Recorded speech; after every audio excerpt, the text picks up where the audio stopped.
negara. Patokan aku Jepang deh. Oke. Itu anak-anak di sana, aktifnya luar biasa gitu. Padahal mereka teknologi sangat canggih gitu ya. Bener dong? Iya. Mereka yang membuat teknologi, mereka tetap bisa beraktivitas. Kita penikmat teknologi, kita yang terlena ya.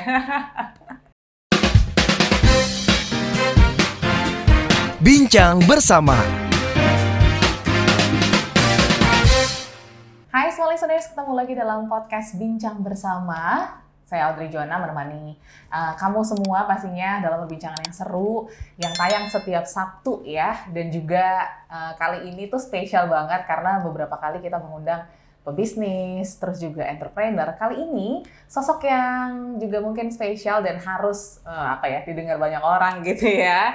Ada Kak Claudio Marcelo sebagai atlet ya, nanti kita cari tahu sebenarnya atlet apa. Halo Kak Dio. Halo juga Mbak Audrey. Mbak Audrey apa Audrey aja? Audrey aja. Audrey ya, oke. Audrey ya. Oke, gimana kabarnya hari ini, sehat ya? Baik, sehat. Baik, sehat. Oke, hari ini kita akan ngobrol-ngobrol nih smart listeners dengan Kak Dio sebagai aerobik gymnastic atlet. Tapi mungkin banyak yang belum paham ini sebenarnya atlet dalam cabang apa. Mungkin kalau kita badminton atau mungkin sepak bola itu udah banyak banget gitu Kak Dio di Indonesia. Boleh dijelasin sedikit tentang aerobik gymnastic? Ya. Silakan. Okay. Aerobik gymnastic itu sebenarnya cabang olahraga senam. Kalau orang bilang ya lebih gampangnya familiar adalah senam ya. Tapi senam itu terbagi macam-macam. Ada artistik gimnastik, itu yang pakai alat. Yang pakai gitu bukan? Itu ritmik. Ini yang ada palangnya, ada beam segala macam, itu artistik. Nah, kalau yang pakai pita-pita atau hoop itu ritmik. Nah, ini aerobik gimnastik ini adalah cabang senam yang hanya khusus di lapangan atau matras 10x10. Pakai musik dan bergerak sesuai dengan koreografi. Itu aja sih. Kurang lebih gambarannya gitu, tapi ya susah ngelakuinnya. Jelasnya gampang. Jelasnya gampang, tapi susah. Tapi susah. Nah, karena susah itu kita penasaran juga Kak Dio. Kenapa sih ingin terjun, bahkan sudah terjun ya, as a profesional gitu sebagai aerobik gymnastik yang kita tahu juga di Indonesia kan namanya belum sebesar olahraga-olahraga lain gitu Kak Dio. Gimana perjalanan awalnya?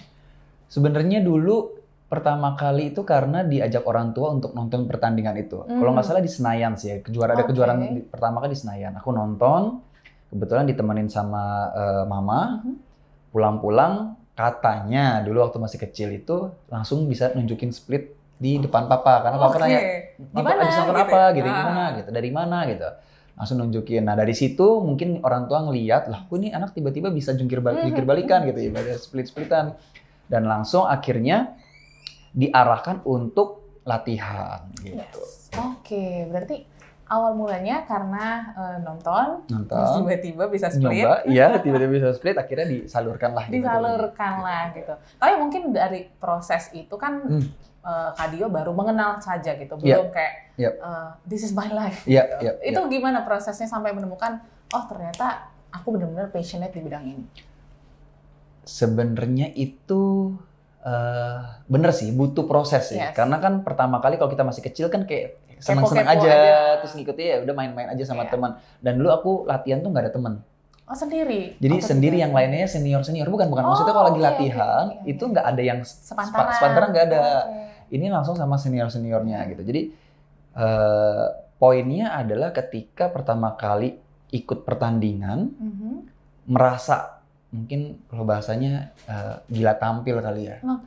Jadi seneng tampil gitu ya. Terus habis itu pengen nyoba lagi, dan ketika dapat achievement untuk menjadi salah satu atlet daerah, kan dapat gaji, uang pembinaan.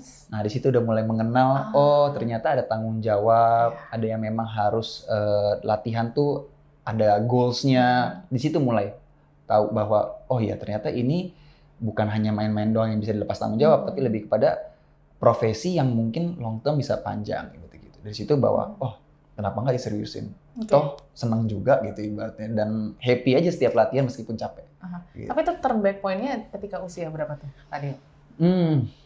Usia berapa? SMP itu kan aku pertama kali tanding. Tadi sempat briefing di luar. Sempat cerita gitu bahwa aku SMP pertama kali tanding langsung ke Jepang. Yes. Dan langsung pulang balik berapa bulan kalau nggak salah itu ke Jurnas. Nah di situ mulai tuh seneng tuh. Abis itu stop karena persiapan ujian kelas 3 SMP. Harus ujian UN dulu ya, kita sekolah harus. Orang tua kebetulan agak-agak killer juga, jadi kalau yang dunia pendidikan nggak boleh ditinggal. Tetap latihannya dikurangin, tapi fokus ke sekolah dulu. Setelah itu SMA udah makin terus. Full time ya? Yes. Dan sekolahnya pun juga nggak sekolah atlet, jadi sekolah biasa. Oh, biasa. Ya. Okay. Tapi menarik nih, Kak Dio pertama kali kejuaraan itu kan langsung keluar gitu ya. Why gitu? Kenapa? Mungkin di Indonesia nggak ada atau seperti apa sebenarnya? Betul. Nasibnya adalah karena belum sefamiliar olahraga yang ada. Satu itu, yang kedua memang kejuaraan di sini sangat minim. Ditambah pembinaannya belum ada waktu itu. Jadi bisa dihitung lah atlet juniornya itu masih sedikit banget. Jadi nggak mungkin dong kalau misalnya atlet juniornya sedikit, terus diadain pertandingan siapa yang mau bertanding, ya kan? Akhirnya dulu dikasih challenge sama pelatih, mau nggak ikut sama senior-seniornya tanding ke Jepang. Berarti sendiri tuh, yang masih kecil? Iya, saya satu-satunya yang sendiri. Ya. Jadi akhirnya orang tua juga support, udah dibeliin tiket dulu segala macam, ikut. Itu pun numpang kamarnya sama senior ya. Udah gampang lo bisa diinin, bisa diatur gitu kan. Karena cukup mahal juga kan ke sana, biaya sendiri. Bertanding, ya itu dia. Jadi kayak di situ adalah poin bahwa kenapa pengen ada apa namanya ya, ada rasa kayak ini kok bisa jadi sesuatu hal yang ya oke lah gitu. Dari perjalanan situ nggak akan dilupa di momen itu gitu. Berarti kalau misalnya kita lihat lagi ke pertama kali gitu ya di Jepang, itu langsung dapat medali? Enggak. Wah, itu gimana tuh perasaannya? Nggak mungkin langsung medali karena pertama kali tanding, terus abis itu lawannya juga Jepang, Singapura, Cina, ya negara-negara luar. Aku posisi ke-10 waktu itu. 10 juga udah keren tuh. Lumayan dari posisi dari peserta 18 atau 18 atau 20 aku lupa gitu. Aku ke posisi 10. Ya udah seneng itu aja udah seneng gitu. Udah 10 besar udah seneng gitu. Ya? Karena ya satu-satunya atlet Indonesia yang pertama kali tanding sebagai junior. Ya gitu deh.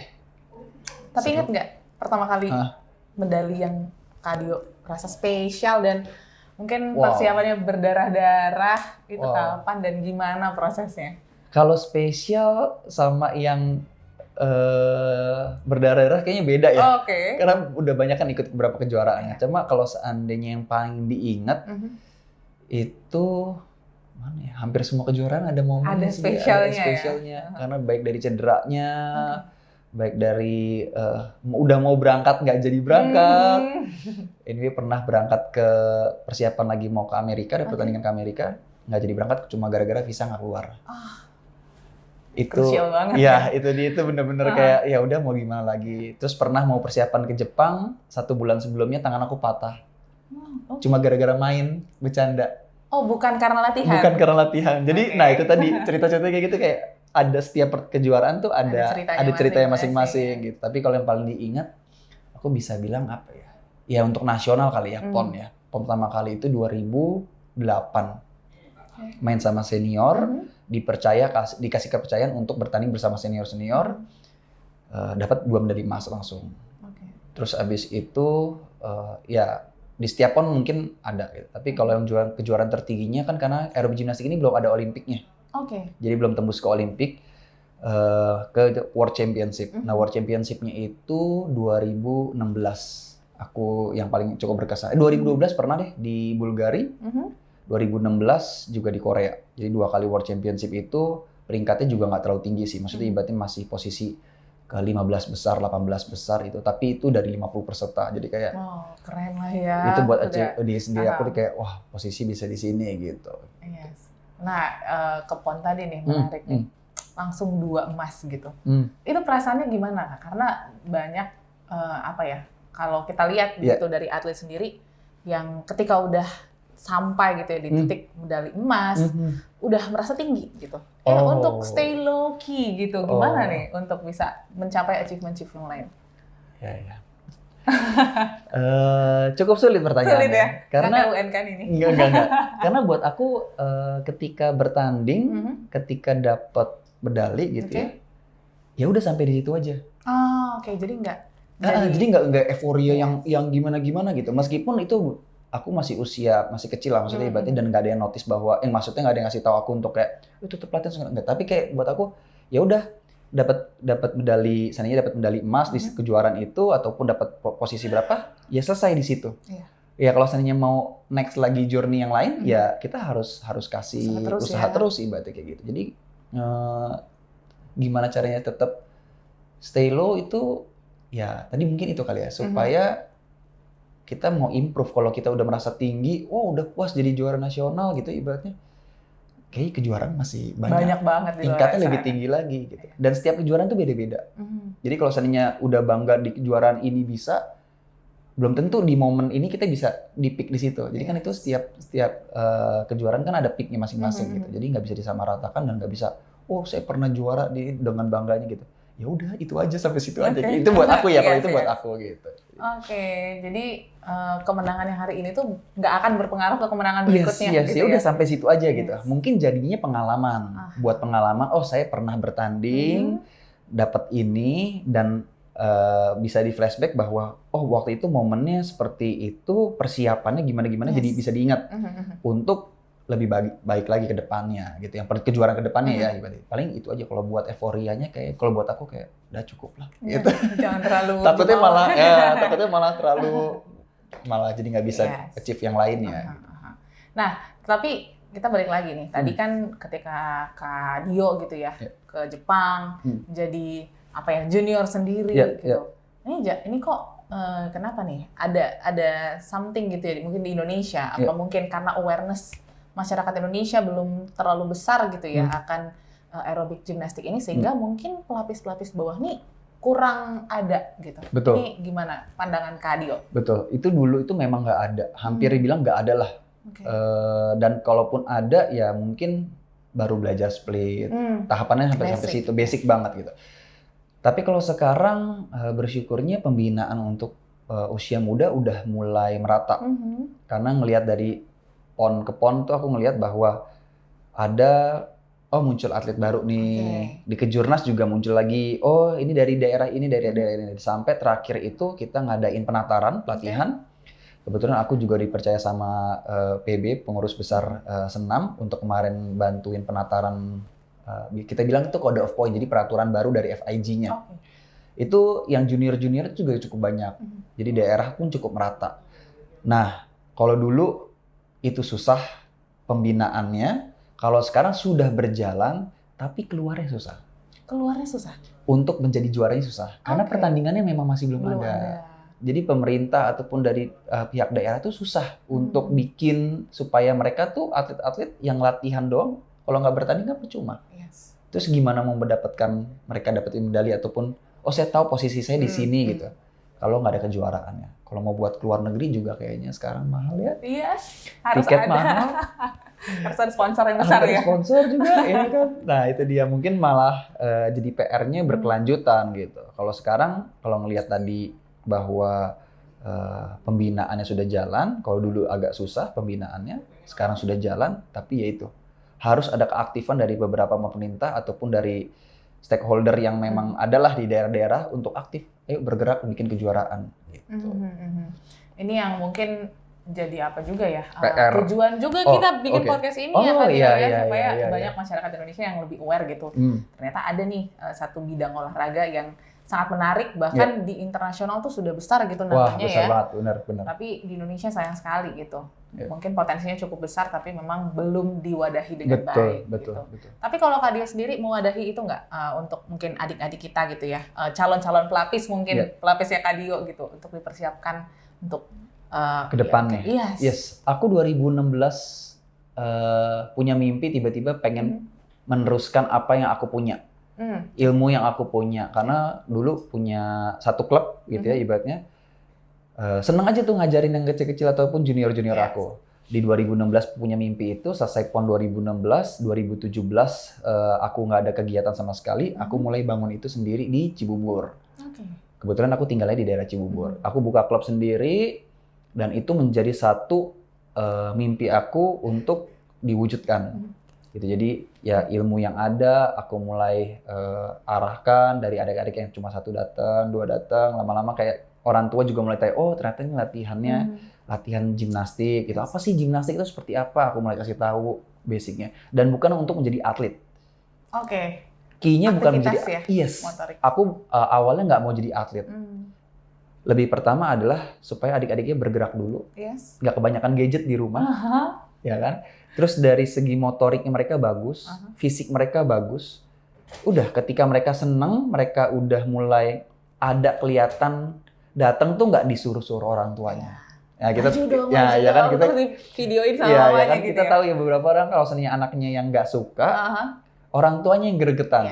Nah, ini justru aku maunya adalah anak itu justru kalau datang di depan orang tuanya, bukan yang jalannya ditarik-tarik. Nah, itu beda ya. Nah, itu jadi aku bangun ke situ supaya anak-anak senang. Ketika mereka senang untuk latihan, muncul mereka punya potensi dan mereka senang berlatih, otomatis makin sering makin bagus dong dia punya skill. Di situ baru siapa yang mau diarahkan ya diarahkan. Dan sekarang udah ketemu sih beberapa potensi yang memang aku bilang nggak bisa buat jadi atlet kejuaraan belum, tapi lebih ke arah mereka punya ada keseriusan dan ada potensi yang bisa diarahkan gitu. Tapi sepenting apa sih seorang atlet itu gabung ke klub gitu kan? Ini kan juga kalau kita lihat dari berbagai macam bidang olahraga gitu ya. Kayaknya mereka punya track record untuk terlibat gitu dalam sebuah klub. Menurut aku penting. Karena klub itu biasanya adalah sumber informasi dari pengurus ataupun otomatis pengurusnya klub itu udah tahu lah. Contohnya kalau klub bulu tangkis ya mereka tahu peraturannya seperti apa, mereka tahu pelatih siapa yang terbaik, mereka bisa kasih support dari sisi yang lain apapun itu gitu. Nah, menurut aku adalah pentingnya itu. Jadi ketika setiap atlet ataupun calon atlet aku yang memang mau berlatih, ya mereka tidak bisa secara individual latihan sendiri terus tiba-tiba ikut kejuaraan, nggak bisa. Biasanya karena rules-nya adalah kita dari klub, kita arahkan, setelah itu kita bantu mereka ikut ya kayak tadi performance, terus abis itu ikut pertandingan, karena itu harus di-ACC ke pemerintah daerah kalau ada kejuaraan. Didaftarkannya adalah dari Pengprov masing-masing, persaninya masing-masing. Kalau saya waktu itu dibantunya dari Jawa Barat sekarang ini yang adik-adiknya itu Jawa Barat, jadi mereka baru bisa bertanding. Kalau enggak mereka nggak bisa. Kecuali bikin open. Ada klub yang bikin open, kejuaraan terbuka, ya udah daftar siapa aja bebas. Gitu. Oke, jadi ini fasilitator lah ya sebenarnya sebuah klub ini kepada calon-calon atlet seperti itu. Betul. Nah, kalau kita ngomongin atlet juga tuh nggak afdol kalau kita nggak ngomongin tentang pensiun gitu ya, Kak Dio. Karena kita tahu sama-sama bahwa usia produktif atlet tuh kan tidak panjang gitu ya. Ada waktunya gitu. Kalau Kak Dio sendiri udah memikirkan atau justru mungkin sudah ingin pensiun dini seperti orang-orang di luar sana, gimana tuh? Aku buka kartu ya di sini ya. 2016 tuh sebenarnya aku udah mau pensiun. 2016 itu aku sudah mau pensiun, makanya aku bikin klub itu. Gitu. Nah, tapi ternyata berbeda. Itu menjadi momen aku bikin usaha klub itu, tapi masih dikasih kepercayaan untuk tetap bertanding. Kalau ngomongin masalah pensiun, betul aku setuju. Usia pesenam ataupun olahragawan lah ibaratnya, itu ada batas waktunya. Golden age-nya itu rata-rata di umur 28, 25, 28. Bahkan kalau senam itu kalau udah digenjot dari awal, biasanya mereka itu akan punya masa peak-nya itu lebih muda. Jadi di 25 tuh udah selesai. Karena udah digenjot terus dari awal gitu. Nah, aku udah memikirkan itu. Makanya aku tadi sempat bilang bahwa aku punya klub, aku pengen apa yang ilmu yang aku punya, aku turunin. Apa yang memang aku bisa salurkan ke adik-adik, aku iniin. Tapi kenyataannya berbeda. Dan aku sempat, bahasanya apa ya, aku sempat berpikir bahwa ternyata ada sesuatu hal yang berbeda ketika kita push di awal, baru pensiun. Ketimbang di awalnya itu kayak biasa aja, tapi malah lebih lama termnya. Oke. Itu yang aku alamin. Jadi gini, ada yang fokus kejuaraan, terus habis itu Menurun. selesai, Oke. habis hilang gitu. Nah yang aku alamin, aku baru sadar adalah ketika aku tetap aktif di dunia pendidikan, aku nggak hanya fokus di satu bidang ini gimnastik aja, aku lebih ke yang lain-lainnya gitu, ada colongan ke entertain dan segala macam. Aku punya ada rasa kerinduan untuk tetap berlatih, Oke. tapi jadinya panjang. Iya. Bisa sampai sekarang untuk tetap aktif dan bisa dibilang apa ya? Ya bisa tetap bertanding gitu. Kalau beda hal mungkin kalau seandainya saya diforsir dari Terus-terusan ya mungkin 2016 itu juga udah stop, udah selesai ibaratnya kayak gitu. Mikirin sih pensiun, cuma ya ini masih happy aja kok. Yes. Terus nggak ada sesuatu hal yang bertentangan, jadi kayak fine, nggak ada masalah gitu. Ya kalau misalnya anak-anak zaman sekarang mungkin dalam dunia pekerjaan burnout gitu ya. Jadi bahasa Jaksel ya, burnout. Jadi mungkin karena Kak Dio membagi fokus gitu ya. Yes. Jadi ada tetap kerinduan untuk balik ke gimnastik seperti itu. Ini menarik nih, serius. Nah, kita juga balik lagi kalau kita ngomongin tentang atlet, nggak jauh-jauh juga dengan cedera. Gitu. Ini kan menjadi musuh para atlet gitu, Kak Dio. Gimana untuk menjaga menjaga diri gitu? Ini kan hal yang mungkin kita bisa bilang tidak terhindarkan juga kan, accidentally terjadi gitu. Ada momen-momen spesial atau mungkin unik atau mungkin paling diingat gitu tentang cedera ini? Banyak banget. Dari ujung kaki sampai ujung kepala sudah pernah mengalami ya. Cedera semua ibaratnya kayak gitu. Tapi mungkin satu pesan yang mungkin bisa disampaikan di sini ya, bahwa latihan itu yang paling penting ketika kita jadi atlet. Kita harus tahu dan mendengar ke pelatihnya. Oke. Kita harus dengerin apa kata pelatih. Jadi jangan sok ngide sendiri. Yang kedua, ya pelatihnya juga harus mengerti kondisi si atlet dan bagaimana latihan. Harus smart training. Jadi nggak bisa tuh yang kayak zaman dulu, mohon maaf aku nggak bisa bilang contohnya seperti apa, tapi lagi pada hajar terus latihan, jebol. Ibarat kata mesin kalau dipakai jos terus, ya rusak juga gitu ibaratnya. Sama kayak otot kita. Ketika kita latihan terus tidak smart, tidak mikirin recovery, tidak mikirin nutrisi gizinya anak, tidak mikirin bagaimana mereka latihan untuk membentukkan otot segala macam, ya ujung-ujungnya cederanya resikonya lebih besar. Jadi itu sih kalau seandainya dari segi atletnya harus mendengar kepada pelatihnya seperti apa latihannya dan ikutin. Nggak boleh yang punya ini sendiri. Dan dari sisi pelatihnya harus improvisasi diri. Harus memperkaya ilmu dari segi latihan. Dan ini kan sekarang udah teknologi udah banyak ya. Yeah. Udah bisa cari referensi latihannya seperti apa dari segi teknik, dan nggak bisa disamain nih moodnya anak-anak zaman sekarang, atlet-atlet zaman sekarang itu nggak bisa disamain. Harus tarik ulur. Oke. Bener dong, yes, ya pasti. harus tarik ulur dengan kondisi yang ada, dan si pelatihnya harus update. Update-nya itu, ketika anaknya lagi moodnya, bukan berarti ngikutin mood anak ya, tapi lebih kepada tahu treatnya anak seperti apa, sehingga ya tadi anak bisa fokus latihan, terhindar dari cedera, dan ketika cedera tahu penanganannya seperti apa. Itu jangan tiba-tiba langsung ke tukang urut. Ya ke tukang urut nggak ada yang tahu. Ternyata seandainya tulangnya geser ya, bukannya tulangnya dibenerin, ya malah tambah parah. Seandainya gitu, ibaratnya kayak gitu. Ataupun cederanya otot nih malah di tukang urut makin hajar, harusnya istirahat. Makin bahaya ya. Makin bahaya gitu. Oke. Kalau kita bicara lagi tentang mentally, nah ini juga jadi satu topik yang menarik gitu ya dari dunia atlet gitu Kak. Kan sekarang kan isu-isu mental health itu penting banget gitu. Tapi di atlet sendiri dengan banyaknya pertandingan, dengan mungkin banyaknya kejuaraan yang dimenangi atau mungkin kalah kita bisa bilang gitu. Ini gimana untuk bisa menjaga mental kita bisa tetap stabil dan juga tetap punya daya juang lah gitu ya untuk bisa achieve the goals gitu. Oke. Aku butuh jeda sedikit karena aku pernah ditanya gini, gimana persiapan mentalnya? Oke. Itu pertanyaan yang ini ya, rutin mungkin ya dari jurnalis ya? Iya, mungkin gitu ya. Tapi buat aku jadi agak aneh. Maksudnya, aku oke-oke aja gitu. Ibaratnya kayak nggak ada sesuatu hal yang memang mentalnya dipertanyakan gitu. Tapi balik lagi kalau seandainya Mbak Audrey tanya bahwa gimana untuk seorang atlet punya apa tadi mental daya yang juang ya. daya juang ya. Kita ngomongin daya juangnya aja, jangan ngomongin mentalnya. Daya juangnya yaitu lebih kepada tahu harus goals-nya kemana. Dan ketika si pelatih memberikan arahan kepada si atlet, si pelatih pun juga harus tahu potensi si anak sejauh apa. Nggak bisa dong anak yang seandainya kapasitasnya cuma 40%, tapi di-push untuk tanding di kejuaraan Olimpik kesannya. That's impossible. Yang ada jadinya mentalnya jatuh ya. Ibaratnya gitu. Si pelatih deh, dari segi si atlet gimana supaya tetap on fire, ya dia harus dikasih tahu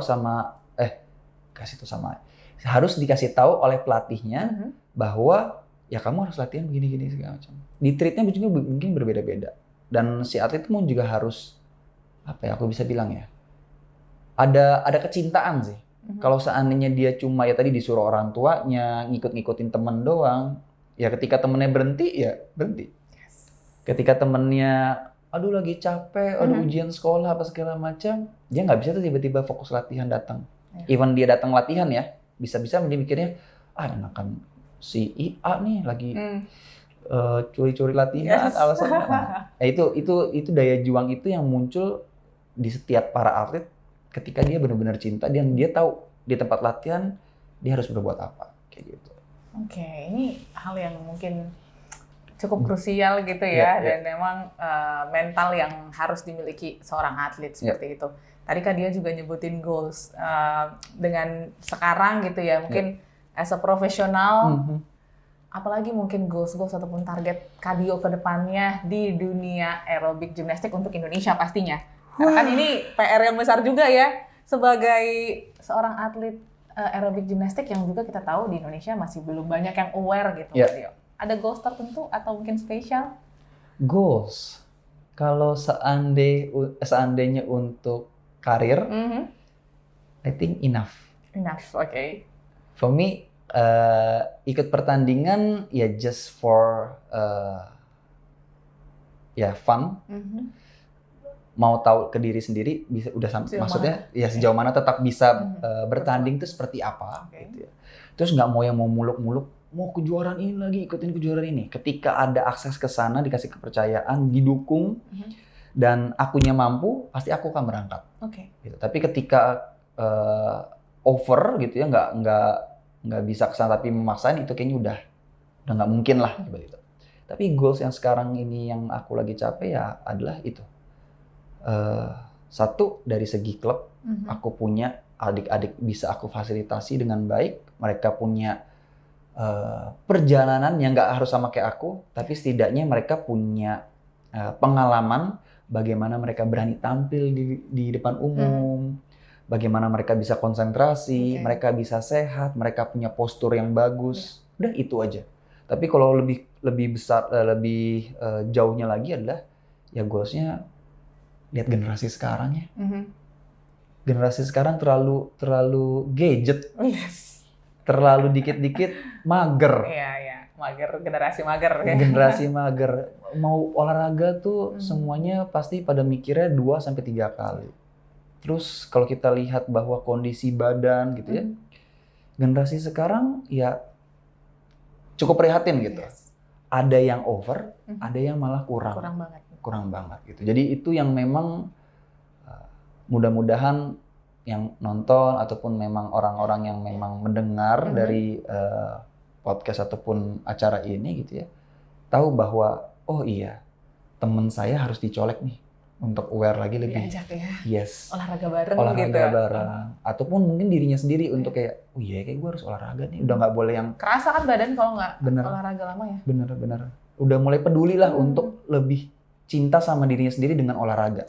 Paling enggak bergerak aja, keluar keringat itu akan beda untuk badan lebih fit gitu. Otomatis kan jadinya lebih enak ya. Dari segi mereka cuma untuk berpikir juga, di pekerjaan juga bisa lebih lama, mereka produktif gitu ya. Nggak yang dikit-dikit ngantuk. Dikit-dikit ngantuk, dikit-dikit capek, dikit-dikit nggak mau. Nah, jalan keluar capek. Itu terlalu banyak alasan. Nah, itu yang kayaknya harus dirubah untuk generasi Indonesia. Ke depannya gitu. Nah, kita lihat negara patokan aku Jepang deh. Oke. Itu anak-anak di sana, Aktif ya? aktifnya luar biasa gitu. Padahal mereka teknologi, Sangat canggih gitu ya. bener dong? Iya. Mereka yang membuat teknologi, mereka tetap bisa beraktivitas. Kita penikmat teknologi, Kita yang terlena ya. bagus ya? Ya bagus ya. Ini. Ya, nanti ya. Jadi di depan gitu ya headline-nya. Oke. Dan yang terakhir nih Kak Dio ya, karena Kak Dio tadi sampaikan kan punya goals, punya cita-cita yang sangat luar biasa gitu untuk anak-anak Indonesia bisa lebih bergerak aktif gitu ya. Dengar-dengar juga akan ada turnamen-turnamen nih yang diperuntukkan untuk adik-adik kita Betul. supaya bisa lebih aktif lagi dan mungkin bisa engage gitu ya dan membesarkan lagi nama aerobik gimnastik. Boleh disampaikan? Mungkin ada yang tertarik, Kak Dio, silakan. Jadi aku mau cerita bahwa di klub aku, Martial Gymnastic namanya, itu kita akan bikin kejuaraan untuk fokus ke adik-adik junior. Tapi ternyata itu tidak hanya untuk atlet gimnastik. Oke. Karena aku kombinasikan ada modern dance-nya. Oh, Sorry, bukan modern dance competition. Dance competition. Jadi mau ada yang tradisional, apapun modern, K-pop, apa terserah itu. Jadi itu yang kita pengen buat. Ya tadi basicnya untuk anak-anak bergerak dan berani tampil. Ketika ada yang gimnastik ya tetap jalan, kita fasilitasi. Yang kedua adalah dari support untuk dance-nya. Karena anak-anak sekarang kan banyak tuh yang suka TikTok, keren banget gitu TikTok ya. Nah, kita disalurkan untuk itu. Ada yang perorangan, ada yang bergrup juga. Jadi silakan kalau misalnya memang mau cari tahu itu, kegiatannya di bulan Desember. Tapi memang udah kita pendaftarannya dari bulan Oktober ini sampai 1 November. Jadi memang kita range gimana caranya supaya kita lihat masanya seperti apa. Jadi nanti pas di hari H udah proper tuh semuanya. Dari segi pesertanya, urutan tampilnya, dari sekolah mana aja mudah-mudahan bisa ikut berpartisipasi ya gitu ya. Semakin banyak kan semakin seru gitu. Dan ya harapannya kalau ada sponsor yang bisa masuk. Boleh langsung hubungi kemana? Ke Instagram aku aja ya.